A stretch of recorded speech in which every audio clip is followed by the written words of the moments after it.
Topic for today is going to be transitory self-doubt, okay? That's what I'd like to call it because it involves not just self-doubt, but the transitory or the transition period between point A, let's say, and point B. And usually this occurs when we don't know enough about the thing, or direction we're headed, or space, zeitgeist that we're in. Sometimes you're just not going to know because you've never experienced it before, you've never done these things before, you have no idea of the space. So let's say someone threw you into a swimming pool and it's the first time swimming. What the frick is going on? Like, you've got all of this water thingy, you probably don't even know it's called water. There's these movements that it does that combat and help you and sort of move you up and down, and you feel buoyant, but again, you don't even know what buoyancy is. You may have like these waves and the currents and temperature hitting you, and you're just like, I have no idea what's going on, I have no idea about the space, like what is going on? But you're also trying to understand how this new space relates to you and how you relate to it. On top of that, you're trying to understand how to maneuver in this space. Where the transitory self-doubt comes in is if you are trying to maneuver in this space, but the results you're getting are very poor or non-existent, maybe even the opposite of what you're trying to do. So you may be trying to stay afloat, but you're sinking, and maybe even drowning a little. Or you may be trying to swim in a certain direction, swim backwards, but you kind of roll upside down and now your head's underwater and your feet are in the air, and again, you're kind of drowning. You know what I'm saying? It's like literally what the frick is going on? From time to time, especially now, moving in the space that I'm moving in, I'm experiencing this quite a lot.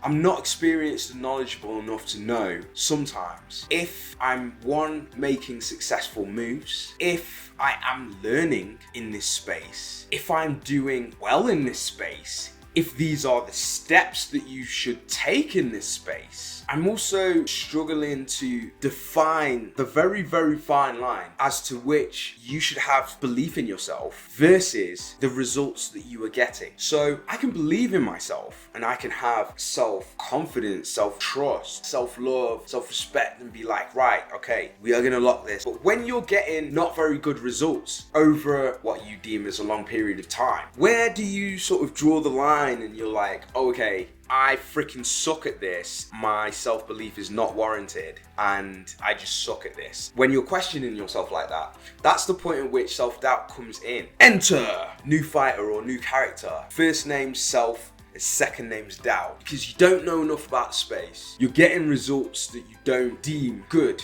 You're getting those results for a long period of time, or what you deem a long period, because it may not be long enough to gain and garner or respect good results. So by not knowing enough about the space, that greatly affects the paradigm and your perspective within that space. I could probably be doing really well. I could probably be doing even crapper than I thought or think right now. I could probably be doing average. I could probably be doing just slightly better than average. I don't know, because I don't know enough. I don't know enough about the thing. And evidently, I don't know what I think I need to know, or I don't know what I need to know in order to get better results. If my perception of my results is, again, let's go back to our swimming pool example. If you still can't swim after doing a day's worth of classes, it's totally fine. That's totally reasonable. Or even after an hour of classes, that's totally reasonable. You'd be like, well, of course. Like, why would you think you can learn how to swim in an hour? Duh. Like, think about it. You know what I mean? If you can float in an hour, that's good goings. You know what I'm saying? So it's that. But if someone didn't come along and tell you, hey, your expectation of swimming in 1 hour is unrealistic, it's very rare for someone to achieve that, then you might think that you genuinely just suck globally, one of the worst swimmers in the world, because you've got nothing to relate to, you've got no one to communicate and correspond with, etc. Hey, how long does, when you don't have these knowledge bases to frame your expectation, it's very easy for self-doubt to just come in because you've got so many unanswered questions. But what you do have are your results in the space. And if your results aren't what you want or don't match your expectations, at least from my perspective, I think that I suck. Right now, I do think I'm right, but I don't know because I don't know enough about space, but that's just how I feel. So self-doubt comes in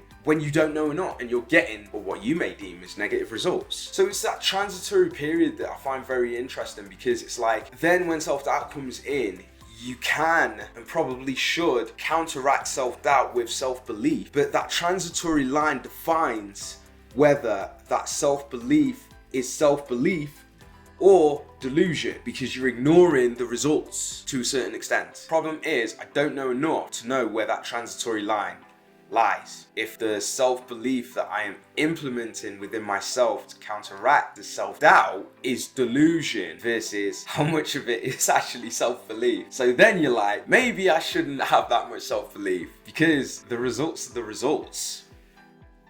They're facts. What does vary as to whether the results are facts or not is based on my knowledge base of the space. And because I don't know the space very well, me thinking that those results are bad results and that is a fact may not be true, or may only be true to a certain extent. It's very kind of cyclical, you know? I don't have enough information here.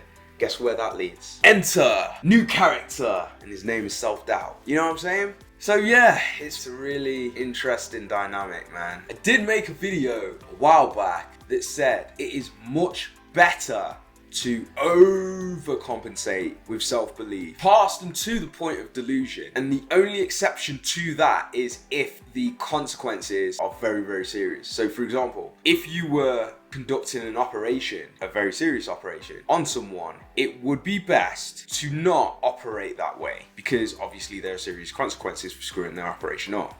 However, this isn't that level of seriousness. So it is best to do the opposite and overcompensate with self-belief, even to the point of delusion and past it, because that at least gives you the drive to move forward and keep going, keep implementing and learning from your mistakes, your failures. They're not complete failures, they're just L's, lessons learned, and just keep on and learning more. So that's what I'm gonna do. But at the same time, it's like, man, self-doubt does not feel nice. It does not feel nice, fam, you know? But I just wanted to jump on a video and explain and talk about this and these paradigms so that you can sort of relate that to your own lives and relate that to your own situations, whereby you may not have enough information to be necessarily confident at the thing, or be like demanding of good results, or even know if those results are good or bad. But that is what you can do. You can overcompensate with self-belief to the point of delusion and beyond, provided it's not a serious consequence scenario, and just go for it and use that to drive through it and succeed with your own ambitions. And that's what I'm going to do in this situation. At the very least, I'm going to learn from it and use that to refactor my decisions and directions going forward. Okay, so I just wanted to drop that lesson for you all, because I think it is so super useful, especially when, you know, some of us are doubting ourselves in certain areas, right? Because some people may be like, oh, you know, you lack self-confidence and you lack confidence. To some degree, it may be some of that with some individuals. It is totally reasonable to not have confidence in areas that you haven't resided in for very long. If you're new to those areas, then why would you be confident in those areas? Just because, you know, is that warranted? Again, if it's not serious consequence scenario, I would say it is warranted, because at least you can use that drive for productive results, even if technically that confidence isn't warranted because you've never done the thing before in your life or anything like it. You know what I'm saying? Like, I just lean into it. You know, the other thing I will say as well is sometimes that confidence is genuinely warranted if there are transferable skills from another experience, because then you can utilize those transferable skills and achieve better results with the other experience, because those skills are transferable. They are actually relevant, or have much more relevance than other skills in this particular area, and therefore the probability of you receiving or attributing better results with that new experience are higher, right? Because of those transferable skills. So I'd say that warrants much more confidence in those circumstances as well. But even if you do not have those, err on the side of extreme self-belief, even to the point of delusion and beyond, okay? Provided, like I said before, it's not a serious consequence scenario. All right, guys? So let me know your thoughts down in the comments section. I just thought I'd talk about this because I'm going through it right now. So yeah, I just thought that would be useful for you all.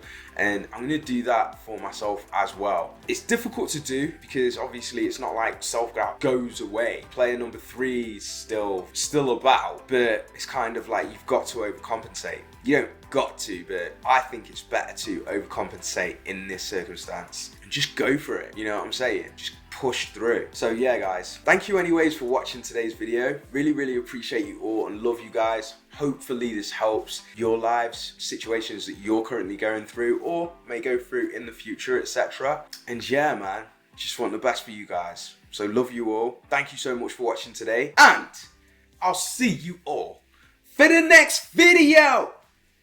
Take it easy.